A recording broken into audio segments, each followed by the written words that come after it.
All right. Okay, great. So if you are in the right place, this should become as no surprise. This is a public hearing on the proposed amendment to Washington Administrative Code, Chapter 194-24. My name is Nick Manning. I'm the Legislative and Rules Coordinator for the Energy Division at the Department of Commerce, and I'm going to act today as the presiding officer for this virtual-only hearing. Like I just mentioned, we're recording this.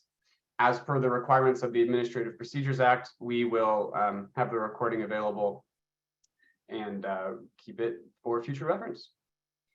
So the statement of inquiry for the proposed rules being considered today was filed as WSR Washington State Registry 2305110, and the proposed rules were filed as WSR 2308049. The Clean Buildings Performance Standard currently contains a process in Washington Administrative Code 19450 that allows building owners to apply for an extension. The rules allow building owners to apply for an extension no sooner than 365 days prior to the date of compliance, and an emergency rule filed on February 15th of this year, 2023, currently allows building owners to apply for an exemption no sooner than 3 years prior to the date of compliance, rather than the 1 year. The proposed rule would make this emergency rule change permanent and is the subject of this public hearing.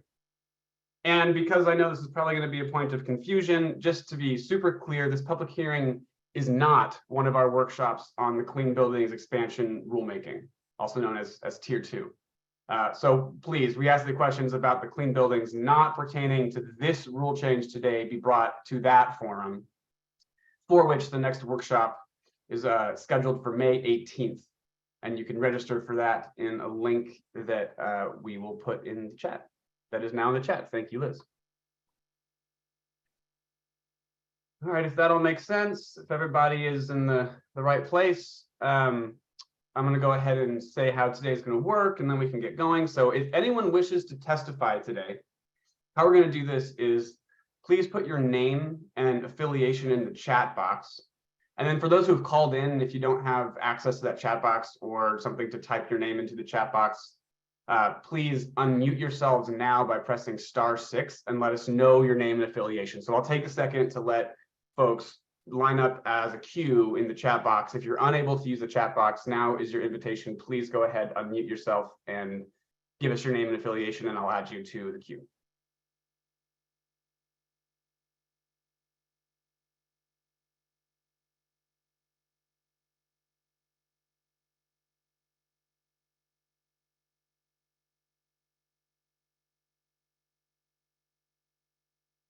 I'll give folks one more minute.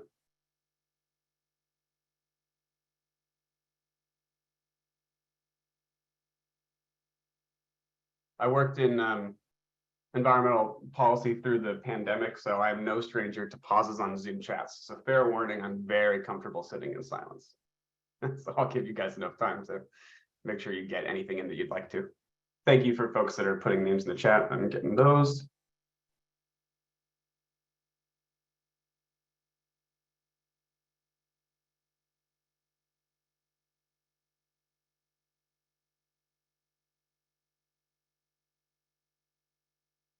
Okay. Feel free to keep putting your names in the chat, of course, if you'd like to line up for a comment or a question, and I'll make sure to get to those. As a note, too, we're also accepting written comments, so you can submit a written comment if you'd like, or if anybody that you know of who's not on this hearing, they can still submit a written comment. The deadline for that is going to be 5 p.m. on this Friday, May 12th, and you can do that submitting a comment to appliances@commerce.wa.gov, and I'm going to go ahead and copy paste that email into the chat so that you can make sure you have that. Please feel free to use that one as well.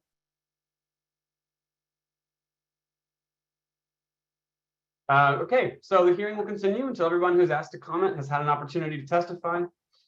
Please feel free to keep signing up for that if you'd like to. Any questions about that before we begin? Before you testify, please be sure to state your name and affiliation. But if there's any questions about how we're going to run today's hearing and how that's going to work, please feel free to ask them now, either in the chat or you can unmute yourself and I'll call on you.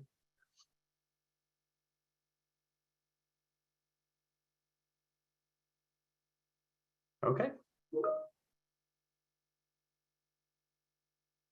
Great. Oh, thank you. Liz just reminded me there is an email you can submit comments to that she put in the chat as well.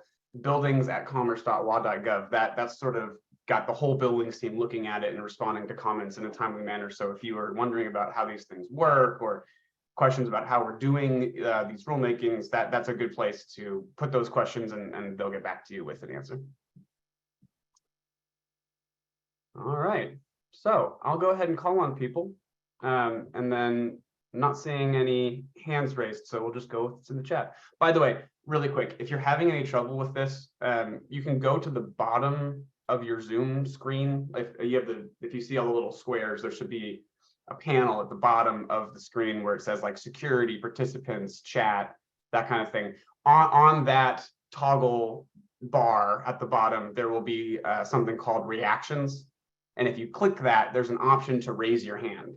That will signal to me that you are trying to raise your hand. So please feel free to use that if you would like to sign up to get in line to testify. But all right, let's get going. So first off, looking at the queue here in the chat, we have Bridget Miller from the Department of Revenue. Bridget, I hope I'm saying your name right. I'm sorry if I'm not, but please feel free to unmute yourself and ask your question.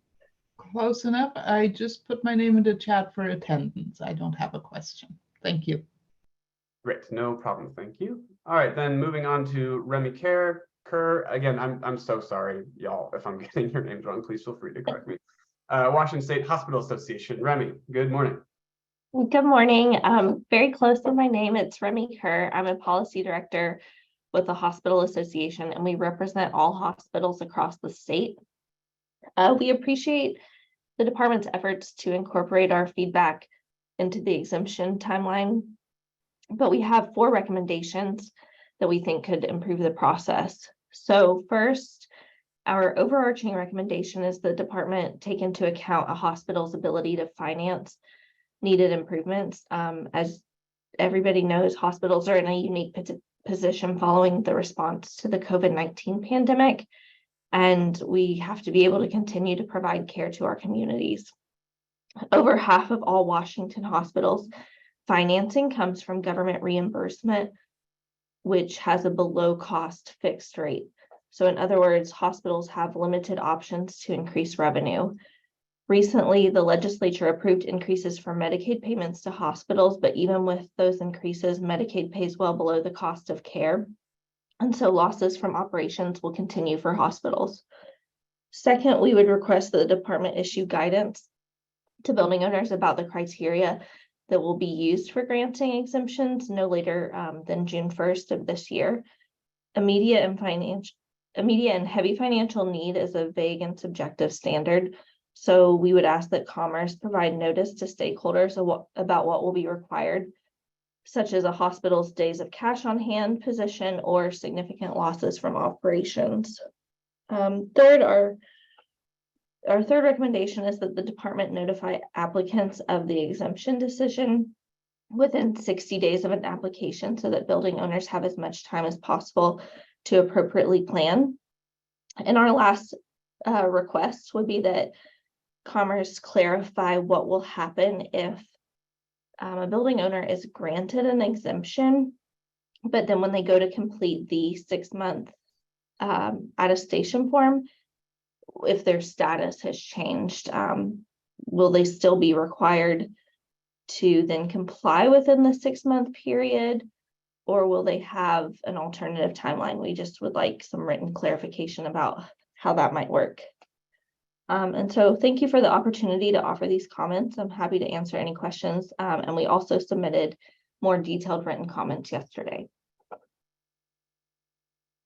Wonderful. Thank you, Remy, for those comments. That is great feedback. All right, so I see some folks joined after I did the intro spiel, so I'm just going to mention this again. If you would like to testify, please throw your name and affiliation in the chat, and that'll add you to the queue. And then I'm going down and calling on folks as they come in order. So if you'd like to speak, please go ahead and put your name and information in the chat, and I will call on you in order. All right. Next is James Dobbs from the Overlake Medical Center and Clinics. James, good morning. Good morning. Thank you. I was really just putting my name in case I wanted to testify, but would like to also echo support for what Remy mentioned and the concerns about finances in healthcare with rolling out of the pandemic here. Got it. Thank you very much. Okay, let's see. That's everybody in the chat so far. Okay, then I'm going to go ahead and give one more opportunity. If you're on the phone or the chat is not available to you for whatever reason, please go ahead and push *6, I believe it is. *6, that's right, to unmute yourself and announce your name and affiliation, and you can please feel free to make a comment.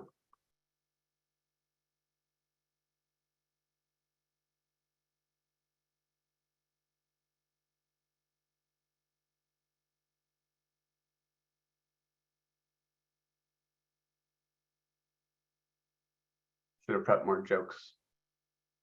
Sorry, y'all. Usually I have something funny to say.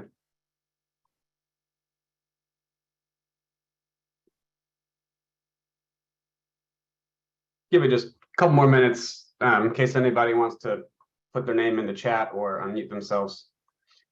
I know that folks can be either gathering thoughts, so I'll go ahead and provide some room for that.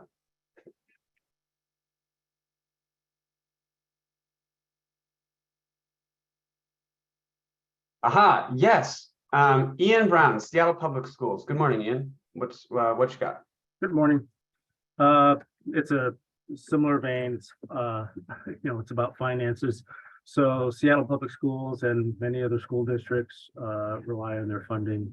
It's cyclical nature by bonds or levies. In Seattle, it's levies, and we have levies every 3 years that are dependent on voters approving our budgets. So the levy cycles do not lend themselves to the financial rounds that will be necessary for the submittals for the clean building standard.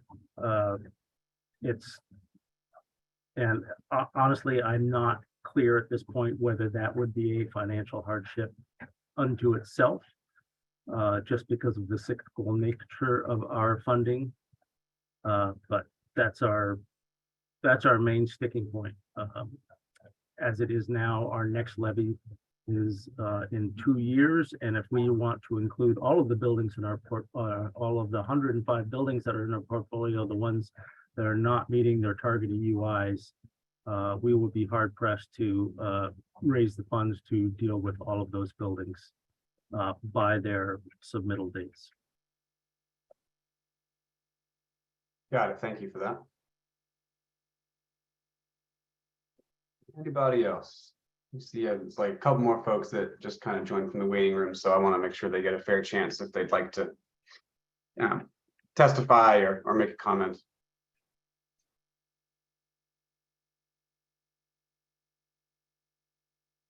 Yes. Oh my God, I'm gonna totally butcher your last name, Judy. I'm so sorry. Is it Enyart? Oh my gosh, you said it exactly right. I'm very impressed. With Lighthouse for the Blind. I haven't been on the website recently, so this may be information that's already out there in the world, but I am wondering if the exemption application has been released yet. Sorry, I can't type and speak at the same time. I don't believe so, but Liz, please feel free to jump in here and correct me if that's not correct. It has not been. Do we have a date on when that may be coming down the pipeline?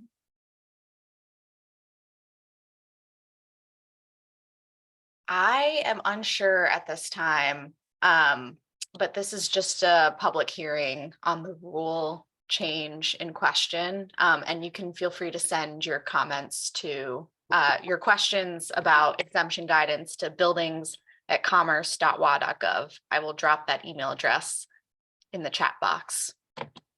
Thank you so much.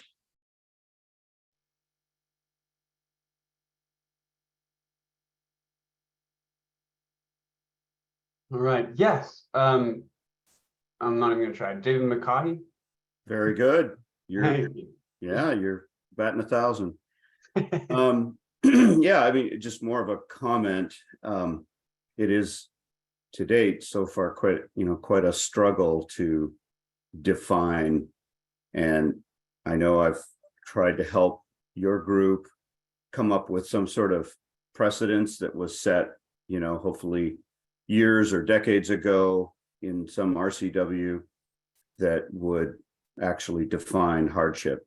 And I know it's been difficult. So it seems like any definition that would be defined today, will certainly be challenged for good and for bad. And so it's not a great position to be in, but I wish there was something that was in the historical files of the state that would, define that better. So I know we've tried in vain, but maybe you've had some success. So I don't know. I'm waiting with bated breath. Understood. Thank you for that. Yeah. As a reminder too, if folks could please, and I promise, Judy and David, I'm not picking on you. If you could please announce your name and affiliation before you give your comment, that would help us keep a record straight. Thomas Purcell, good morning.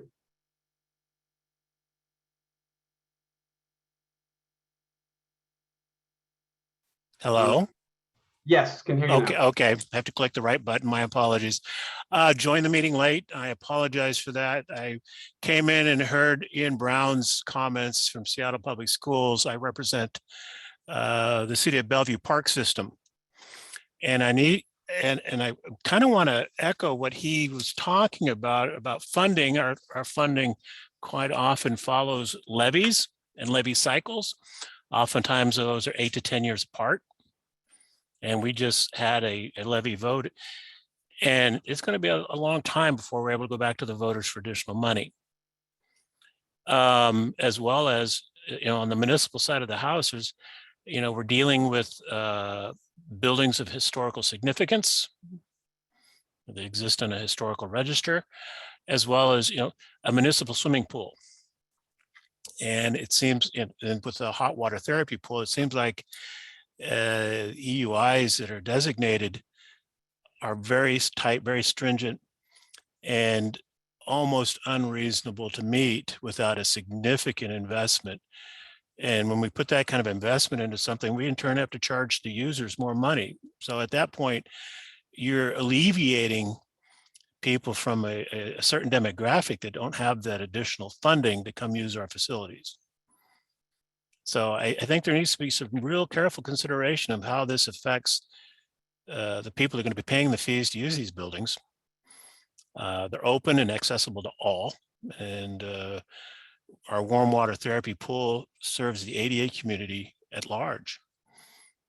And it's used extensively. And the impacts of that could be extraordinary if we have to shut it down. So I would hope to see, as the exemptions come out, that we start to pay homage with some of those concerns. It's not that we're not against being as efficient as we possibly can, but there's got to be an air of reasonableness to the application of all of this, if I could. And with that, I will shut up. Thank you, Thomas. Not for shutting up, but for your comments.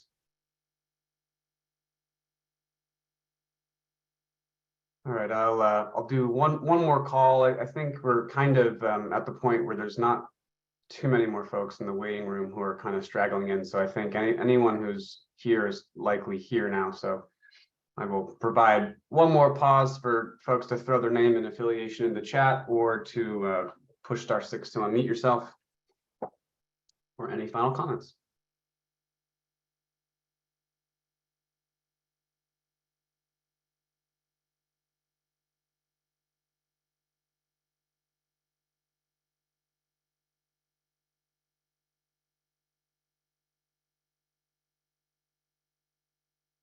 Okay, going once, going twice.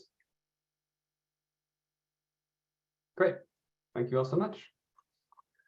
All right, well, if there are no one else who wishes to speak or comment today, please feel free to stop me and throw your name in the chat if somebody comes to you and you'd like to speak. But otherwise, thank you all so much for attending today's hearing. As a reminder, if you wish, please remember to submit written comments by 5 p.m. on Friday, this Friday, May 12th, 23. Commerce staff will consider any and all written comments that are submitted, as well as those that were heard today when making final edits to the proposed rules. And Commerce will also provide an explanatory statement for proposed edits if it chooses not to adopt, that it chooses not to adopt for any edits that we received as proposed edits. Commerce intends to file its finals rules, also known as CR 103, shortly after the public comment period closes, which again is Friday. The rules will become effective 30 days after filing. So that's the timeline we're sort of working with. If you would like to track the implementation of these rules, we ask that you subscribe to our bulletin, which you can do at our webpage, which is commerce.wa.gov/appliances. I will go ahead and throw that in the chat as well for reference. And with that, thank you all for participating throughout this rulemaking. We appreciate you being here and for your thoughts and comments. Stay safe and healthy. And with that, we conclude this hearing. Thank you all so much. Have a great rest of your day. Thank you very much.